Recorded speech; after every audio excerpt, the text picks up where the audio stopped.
ऐसे आतंकवादियों के साथ ऐसा दंड देना चाहिए कि आने वाले अगर कोई आतंकवादी भारत की तरफ अब देखने की कोशिश करे तो उसकी 10 पुरखें भी कांप जाए। ये सोनिया गांधी जी की सरकार नहीं है जिसमें कोर्ट खुलवा दिए जाएंगे रात को 2 बजे आतंकवादियों को फांसी रुकवाने के लिए। राहुल गांधी तो एक हाइड्रोजन का गुब्बारा है जिसकी ना कोई डोर है, ना कोई चरखी, ना कोई दशा, ना कोई दिशा, जिसे पूरा पश्चिम उत्तर दक्षिण नहीं मालूम, उसको राहुल गांधी कहते हैं। फांसी दे दो और क्या है, लटका दो, बिल्कुल खत्म करो कहानी।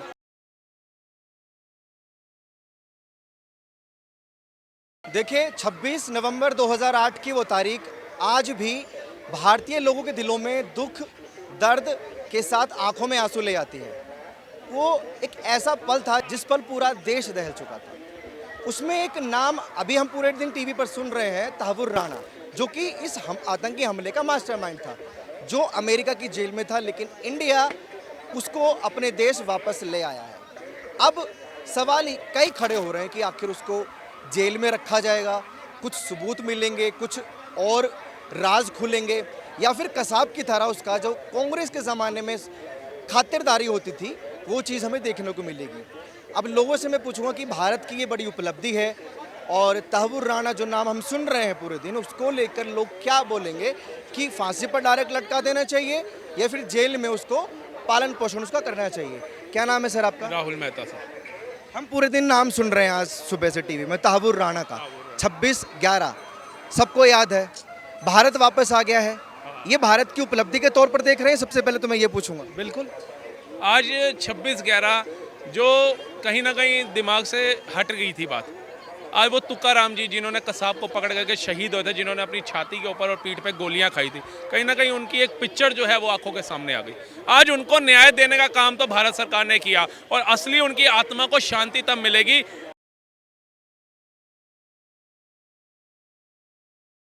ऐसे आतंकवादियों के साथ ऐसा दंड देना चाहिए कि आने वाले अगर कोई आतंकवादी भारत की तरफ अब देखने की कोशिश करे तो उसकी 10 पुरखें भी कांप जाए। अब बिरयानी खिलाने वाली बात नहीं होनी चाहिए भारत के अंदर।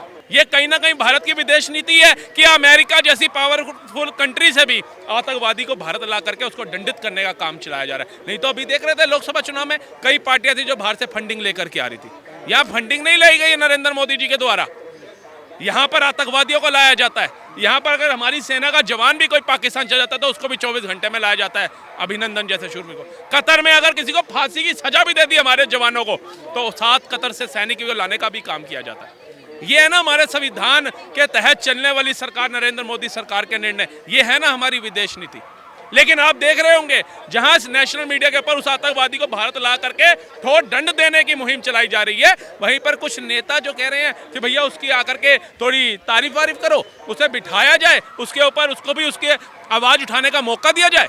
क्या भारत के अंदर आतंकवादियों को उनकी बात रखने का मौका दिया जाएगा? ये मनमोहन सिंह जी की सरकार नहीं है जिसमें आतंकवादियों को आवाज में बुलाया जाएगा।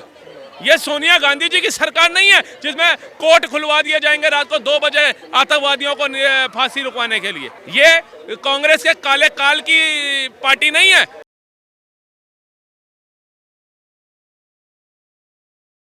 ये नरेंद्र मोदी की सरकार है। हो सकता है अगर वो बिठाने की बात कर रहे हैं तो उनको आतंकवादी में भी इंसानियत नजर आ रही हो। तो एक बात बताओ, आतंकवादी कहाँ से इंसान होता है? हमें बताओ। आतंकवादी इंसान उसी को लग रहा है जिसके घर का कोई नहीं मरा, जो आज भी भारत के अंदर हराम का खा रहा है, जनता के टैक्स के पैसों का लूट का पूरा मजा ले रहा है, उसी को अच्छा लग रहा है। भारत के अंदर 140 करोड़ की आबादी है, प्लस ही है। कितने लोग उसको महान बता रहे हैं, कितने लोग कह रहे हैं वो इंसान होगा।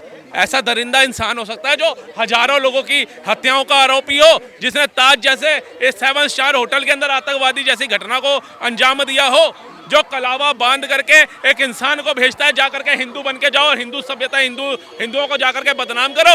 ये तो सलाम करते हैं तुकाराम जैसे हमारे वीर जवान को, जिन्होंने उसको पकड़ने की वो करी और पकड़ के पता चला ये जो कलावा बांध के आया था ये पाकिस्तान का भेजा हुआ एक आतंकवादी था जो मुसलमान था। और विपक्ष के लोग और किसी अलग समुदाय के नेता से जाके पूछोगे तो कहोगे वो भटका हुआ इंसान था। भटक भटक करके ये आतंकवादी घटनाएं कर जाते थे, भटक भटक के ये पत्थर मार देते थे, भटक भटक के ये ट्रेनें जला देते थे, भटक भटक के ये गोधरा वाले वो ट्रेनें जलाई कार सेवक मारती है, भटक भटक के पटरियां उखाड़ देते हैं। भटक भटक के इस सेना को पत्थर मार देते हैं। कितने भटके हैं ये। कांग्रेस क्या आपको आतंकवादी प्रेमी लगती है क्या? तो आप बता दीजिए जी, किसी एक संत को बुला करके इन्होंने उसको बिठाया हो एक राजगद्दी के ऊपर। हमने नहीं देखा, हमने तो शंकराचार्य जी भी पिटते हुए देखे हैं इनके कार्यकाल के अंदर। ठीक है, इससे बड़ा मैं कोई सच बयान नहीं करूंगा। ये काला सत्य है जो आज हमारे एक शंकराचार्य जी आ जाते हैं ना इनका गुणगान करने के लिए, उनको जरा पास्ट में जाना चाहिए और देखना चाहिए कि कैसे इनके कार्यकाल में तुम्हें लठ पड़ रहे थे, कैसे महाकुंभ के टाइम में अखिलेश जी की सरकार में तुम्हें लठ पड़ रहे थे।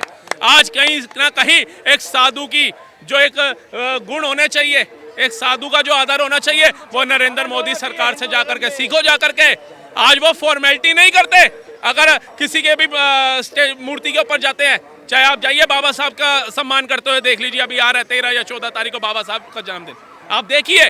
लेकिन राहुल गांधी जी हार यूं फेंक के भी इनके लिए महान बन जाते हैं, क्योंकि देश के अंदर तोड़ने वाले ऐसे गद्दार लोग बैठे हैं। तो यही वजह है कि वो पैतरे अलग अलग आजमा रहा था कि भारतीय जनता पार्टी की सरकार है भारत में, इसलिए बच रहा था भारत आने से। और क्या, आप एक बात बताइए जी, ये लोग वहां से 1 किलो साबुन लाना पड़ जाए ना अमेरिका का, वो नहीं ला सकते। नरेंद्र मोदी की सरकार 100 टन सोना भी लेकर के आ गई ब्रिटेन से और आतंकवादी को भी लेकर के आ गई। यह उपलब्धि है ना नरेंद्र मोदी सरकार की। इन्होंने देखना था भैया मेरी बुआ का लड़का है, बुआ के लड़के को सांसद बनाना है। लालू प्रसाद यादव का पूरा परिवार देखिए राजनेता बन के बैठा हुआ है, पढ़ाई जीरो। अखिलेश यादव का पूरा परिवार उठाइए, पढ़ाई जीरो, नेता बन के बैठे हैं। राहुल गांधी का पूरा परिवार उठाइए, जीरो। लेकिन आप पूछिए भारत की जनता से, सोम भाई मोदी क्या कर रहे हैं, प्रहलाद भाई मोदी क्या कर रहे हैं, पंकज भाई मोदी क्या कर रहे हैं, बसंती बहन क्या कर रही है, एक प्राइवेट कंपनी के अंदर एम्प्लॉय लगी होगी, एक किराने की दुकान चला रहे हैं। ये कौन है नाम, ये भारत की जनता को समझना चाहिए। नरेंद्र मोदी के 4 भाई 1 बहन है। प्रधानमंत्री के बहन भाई एक कंपनी के अंदर छोटे से पद पे काम कर रहे हैं और एक राशन किराने की दुकान चला रहा है चावल आटा बेच करके। और यहाँ पर रॉबर्ट वाड्रा कितने करोड़ों का मालिक है, अखिलेश यादव, डिम्पल यादव उसका चाचा कितने करोड़ों के मालिक है, लालू यादव, तेजस्वी यादव, तेज प्रताप यादव उनकी बहनें कितने करोड़ों के मालिक है। जाकर के तो देखो, परिवारवाद नहीं चलाता मोदी, देश को चलाता है, राष्ट्र की सोचता है, इसलिए इनको बुरा लगता है। 1 मिनट रुक जाइएगा चाचा, थोड़ा सा मुझे ये बताइए, पूरे देश में भी जो चर्चा है वो 26/11 फिर से ताज़ा हो गई है, जो वो दुख भरी दास्तां थी, उसका एक मास्टरमाइंड तहव्वुर राणा, उसको इंडिया वापस ले आए हैं। अब क्या करना चाहिए? देखिए, एक बात है, हमारा ये जो भारत का संविधान है, इसमें लिखा है इसके पीछे सतमें जेते, और प्रधानमंत्री हो या मुख्यमंत्री हो, पूरा देश वो शपथ लेते हैं कि हम इसके प्रति सच्ची निष्ठा रखेंगे। अब जो 26/11 की जो आप बात कर रहे हैं, ये एक आतंकवादी जो देश में आया है, इस भारत के संविधान के अनुसार उचित कार्रवाई करना चाहिए। प्रधानमंत्री खुद कहते हैं कि ये उन्होंने कार्रवाई जो कसाब के साथ हुई वो कार्रवाई, प्रधानमंत्री ने कहा कि संविधान से बड़ा कोई नहीं। संविधान जो है हमारा सक्षम, स्वस्थ और स्थायी है, और यही रूपरेखा और दिशा है। तो मैं चाहूँगा इस मामले में भी इस संविधान के अनुसार उचित कार्रवाई करना चाहिए। क्या उचित कार्रवाई? जैसे इन भैया भाई साहब ने बोला कि लटका दो, कोई जरूरत नहीं है जेल में पालने की। बात है, वो लटकेगा नहीं लटकेगा ये तो सुप्रीम कोर्ट तय करेगा, और बगैर कोर्ट के ऑर्डर से लटकाया भी नहीं जा सकता। इन्होंने तो बिना सुप्रीम कोर्ट के तय कर दिया, क्योंकि गुस्सा ही इतना है उस आतंकी को कि शक्ल देखना नहीं चाहता देश उसकी। देखिए, एक बात है, आतंकवादी तो है, आतंकवाद होता है, ये देश का दुश्मन होता है, और वो उसको किसी धर्म, मुसलमान से या हिंदू से नहीं जोड़ना चाहिए। आतंकवाद किसी भी धर्म में हो सकते हैं, किसी भी जाति में हो सकते हैं। असल बात नहीं सुना साहब, कोई हिंदू बम बांध के फट गया हो, कोई सिख बम बांध के फट गया हो, ये मत बोलो। हर जाति है, कोई मेरे को एक उदाहरण तो दे दो।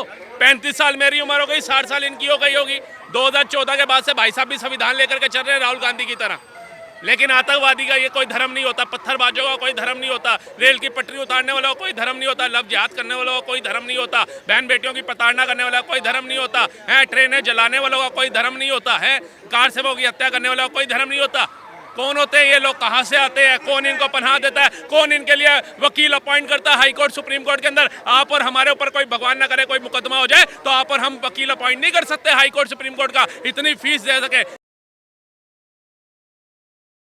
ऐसे आतंकवादियों के लिए वकील कहाँ से अपॉइंट होते हैं, कौन फंडिंग करता है इनकी, आप बताइए ना। बहुत सारे सवाल की एक सवाल मेरा भी। इनको मैं कड़ा जवाब देना चाहता हूँ। इन्होंने कहा कि मैं राहुल गांधी की तरह से संविधान लेके कल चलता हूँ। गलत बात। राहुल गांधी तो एक हाइड्रोजन का गुब्बारा है जिसकी ना कोई डोर है, ना कोई चरखी, ना कोई दशा, ना कोई दिशा, जिसे पूरा पश्चिम उत्तर दक्षिण नहीं मालूम, उसको राहुल गांधी का कहते हैं। हमारे देश में ऊपर से नेता टपका राजीव गांधी प्रधानमंत्री बना, और ये ऊपर से नेता टपका लोकसभा में विपक्ष का नेता बना, जो किसी सरकार में ना मंत्री रहा, ना केंद्र सरकार में मंत्री रहा। ये तो जीरो अंडा है राहुल गांधी। इनका सवाल राहुल गांधी पर ही नहीं था। आपने जो बोला कि आतंकियों का कोई मजहब नहीं होता, वो कह रहे हैं राहुल गांधी इनसे भी गया गुजरा है। आतंकवाद देखिए, हर बहुत सारे सवाल था कि अगर मजहब आतंकवाद का कोई धर्म नहीं होता।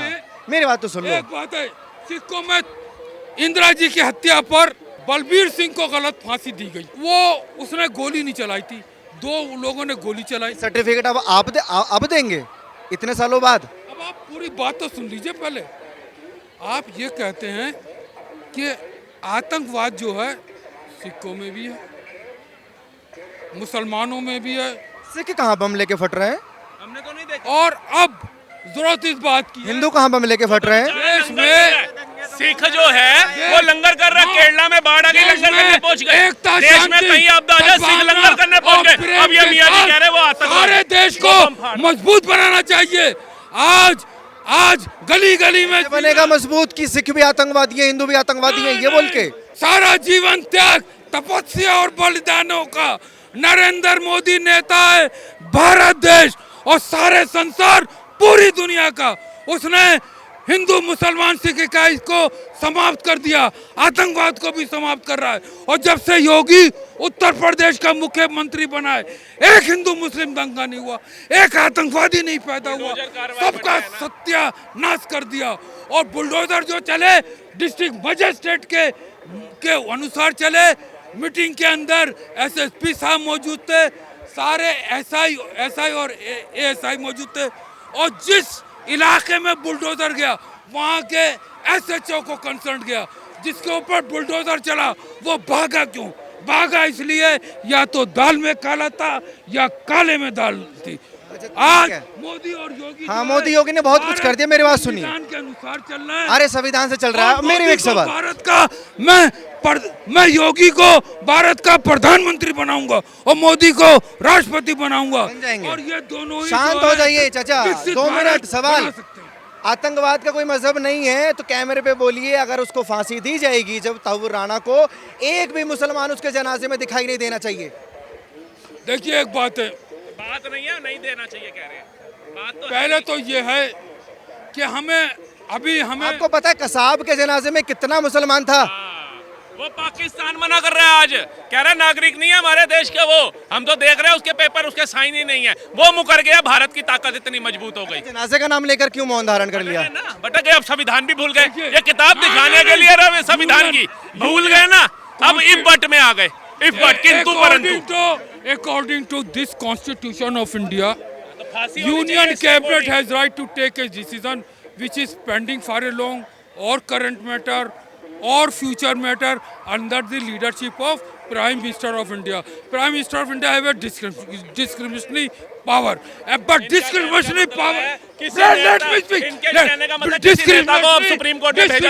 Discretionary power have only President of India under the guidance of Council of Ministers, leadership of Prime Minister.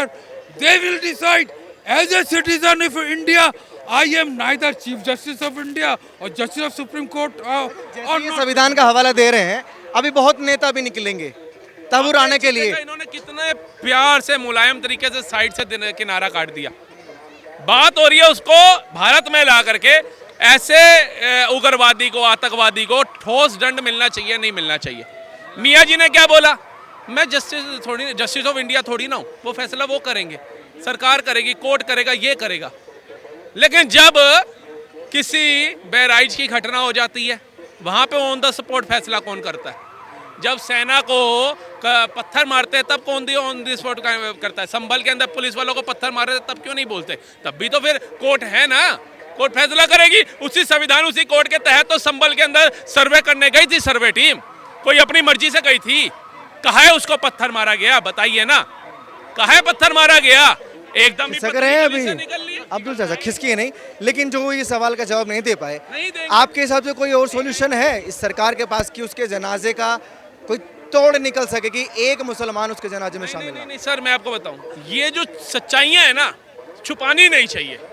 ऐसे आतंकवादियों का जनाजा ना खुले में निकाल देना चाहिए और देखना चाहिए कि भारत के अंदर अभी भी कितने कीड़े मकोड़े ऐसे हैं जो उसकी तरफ को चल रहे हैं। जो सच्चा होगा, अच्छा होगा, देश हित की सोचने वाला होगा, राष्ट्र हित की सोचने वाला होगा, वो उसके ऊपर जनाजे में राजमा चावल भी बट रहा होगा, बिरयानी भी बट रही होगी तो नहीं जाएगा। लेकिन जो एक समर्थक होगा कि भाई मेरी कौम का है, वो फ्री में भी चला जाएगा। उदाहरण हमारे पास कई सारे हैं, एक नहीं है, हजारों उदाहरण पड़े बड़े हैं कि कलाम साहब की कब्र पे कोई फूल टिकाने नहीं गया, लेकिन औरंगजेब की कब्र के लिए हजारों हिंदुओं के घर फूक दिए। नहीं, फैक्ट की बात है, चमचम आ रही है उसकी खबर, लेकिन ये फैक्चुअल है कि देश का मुसलमान आतंकियों के जनाजे में जाता क्यों है? क्या मैं इसका ठेकेदार हूँ? समझा तो सकते हैं, समझा तो सकते हैं कैमरा के माध्यम से।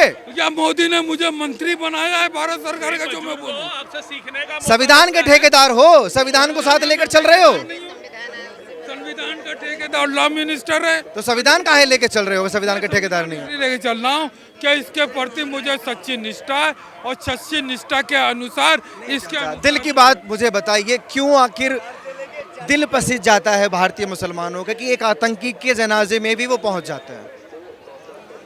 देखिए, एक बात है, इसको आप हिंदू मुसलमान से तो जोड़िए ही मत ही आतंकवाद को। आप आतंकवाद गलत है, आतंकवाद को सजा मिलना चाहिए, संविधान के अनुसार होना चाहिए।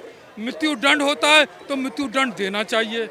लेकिन अभी जो कि सज्जन कुमार के मामले में ऑन स्पॉट 2 गवाह भी मिल गए, लेकिन उन्होंने कहा नहीं, इसको मृत्यु दंड नहीं चाहिए, उम्र कैद होना चाहिए।